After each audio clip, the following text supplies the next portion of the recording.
2011 was a great year in wrestling, I'm not gonna lie. But I feel like there's one definitive pay-per-view that's took the year by storm. And that pay-per-view was Money in the Bank. It wasn't even WrestleMania, not even SummerSlam, not even Survivor Series, none of that. Money in the Bank 2011 was the best pay-per-view that year. And I'm gonna explain why. So without any further ado, cue that intro.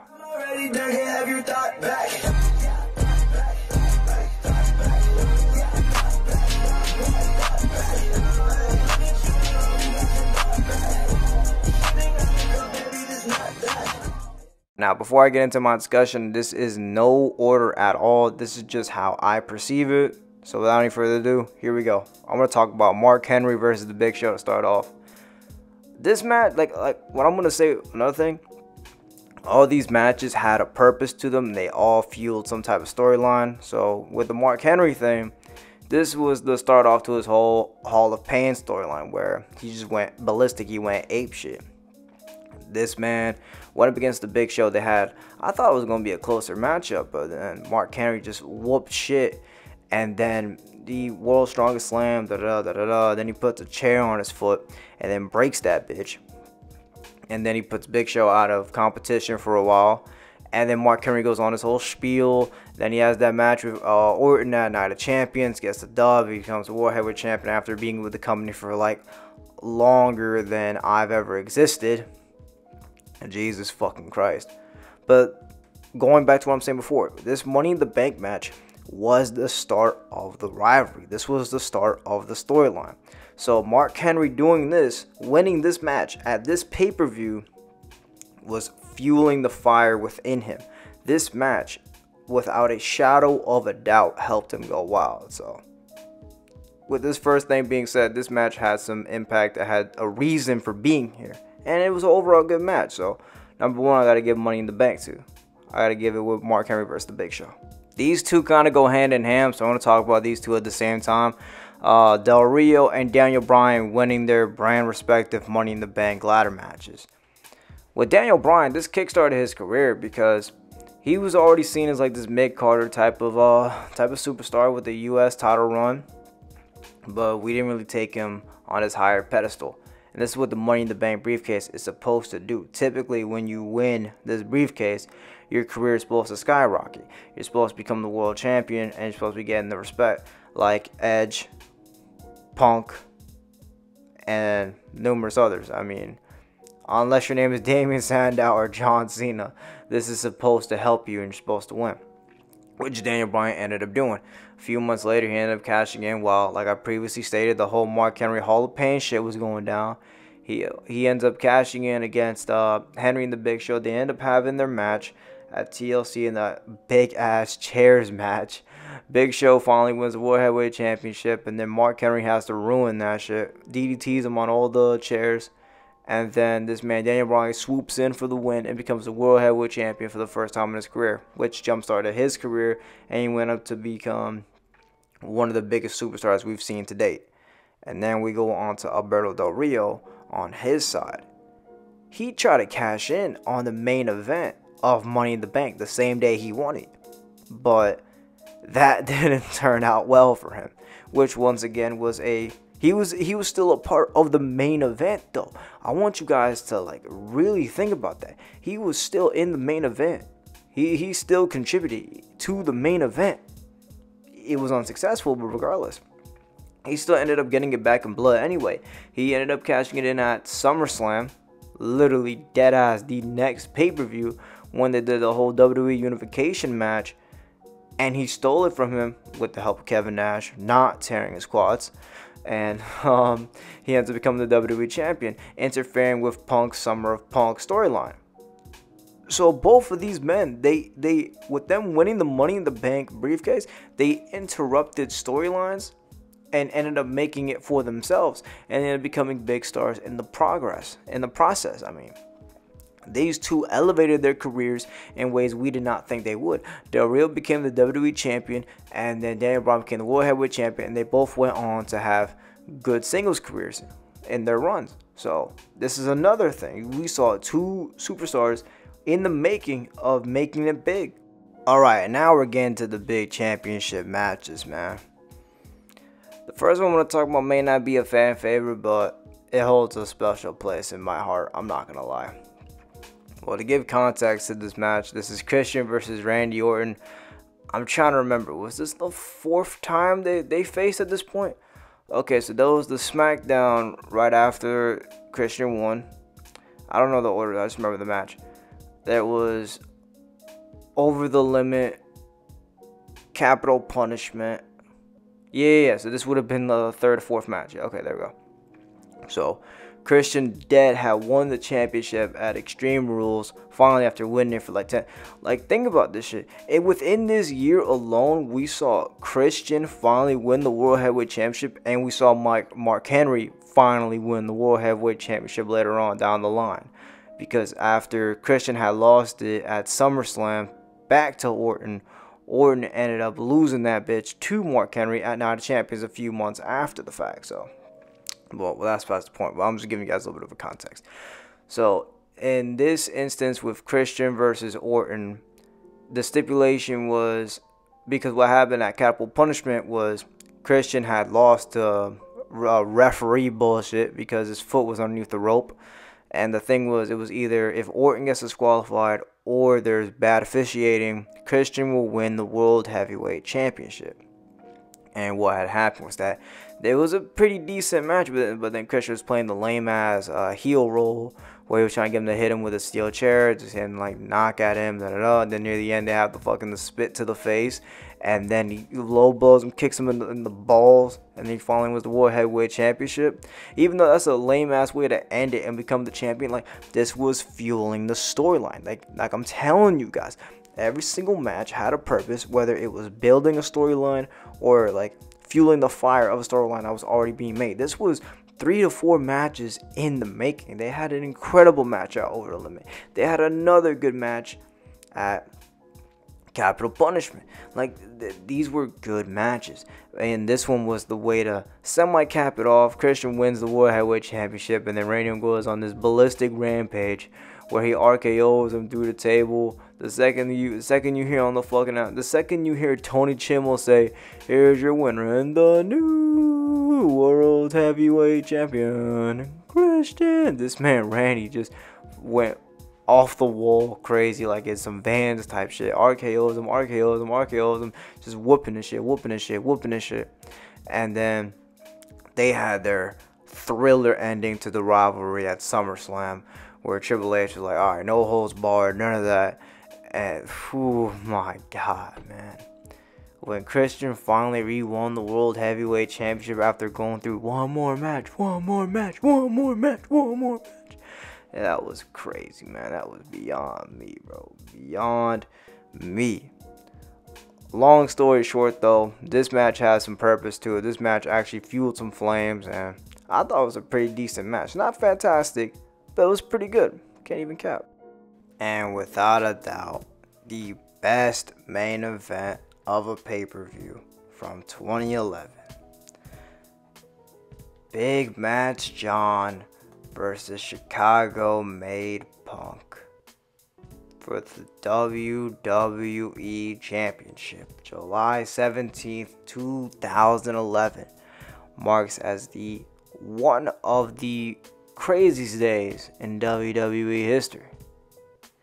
Why is that, you ask? Oh, I'm pretty sure the story is quite obvious. You guys know.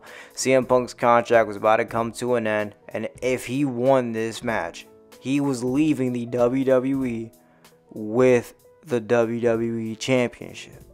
Everything was on the fucking line.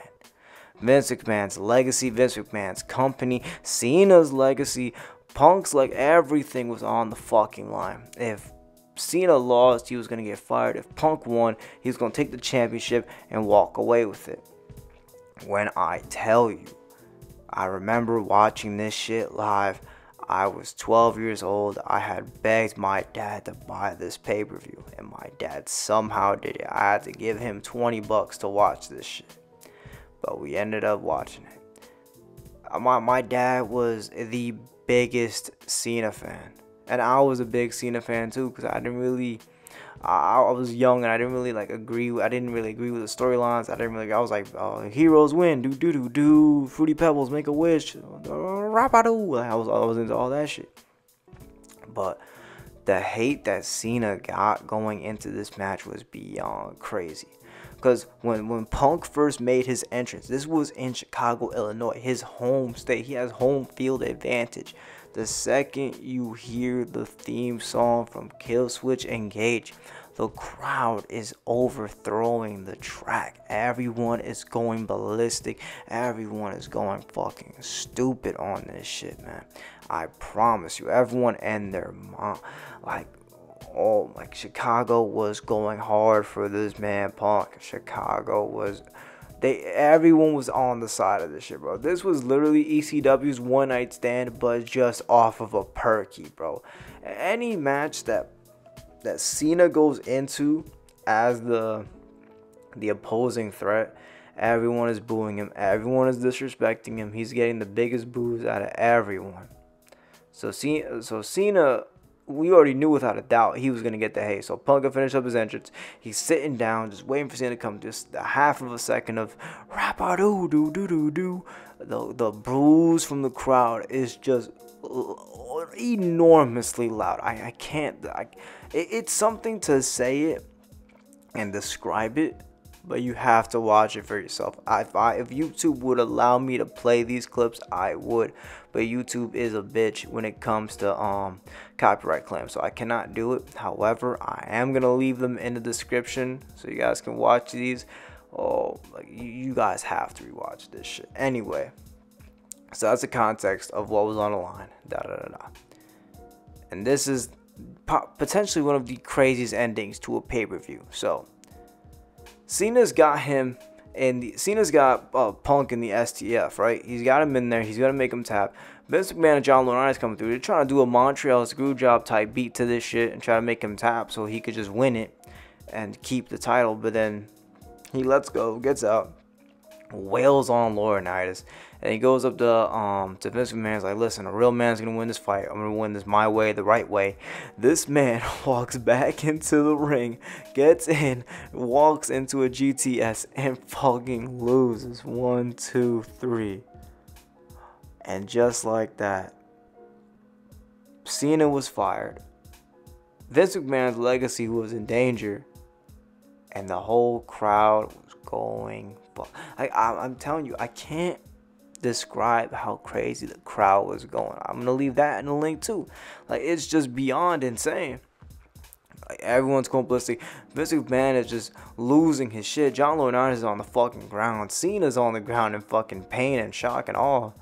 And then Vince McMahon scurries over to the little announcer's area, puts on the headsets, like, cut the music, cut it. And then he tells Del Rio, yo, cash in your shit right here, right now. I'm not letting this shit die. He's doing everything he can, but like I said earlier, Del Rio tries to come through, try to cash in on this man. And then CM Punk comes through, wham! Kick right to the fucking face. And then he gets out as quickly as he can. He steps over the fucking barricade, holding the title. Blows a kiss to this man, Vince McMahon. And he's looking and all like, damn, this shit is gone. And then you have this epic shot of him right at the top of the crowd, just holding the fucking ship. Everyone's just going mind-boggling over what the hell happened. And like, what's crazy is that we didn't see this at Mania. The Mania that had just passed, WrestleMania 27, we didn't see this shit in the main event. We got a shitty-ass main event where The Miz, with some special help by Dwayne the Tooth Fairy Rock Johnson, Dwayne the Scorpion King, got involved in the matchup and fucking rock bottom Cena so The Miz could retain the championship. Like, bro, I promise you, the best matches from 27's match card was literally Del Rio versus Edge, because that's Edge's final WrestleMania championship defense. That really was a crazy match, though. That really was a good way for Edge to end off his singles career at that point in time. Ending it off with retaining the World Heavyweight Championship at Mania was fucking insane. And then, obviously, any of the Taker matches at that time. Triple H versus The Undertaker for the second time. Well, you know what I mean. The first time was insane. Beyond bonkers. That was probably the best match from that Mania. Anyway, we didn't see any of these type of matches that can come to a pedestal that Money in the Bank had. And that's sad. Money in the Bank was supposed to be like one of those lesser pay-per-views. It's not something where it's like to be discredited, but it's supposed to be like an okay pay-per-view. It's just be like, okay, maybe a match or two here, but then the main thing is like, oh, it's so-and-so won Money in the Bank, and then that's it. This competed with WrestleMania, and in my personal opinion, it was better than Mania. It was better than Mania.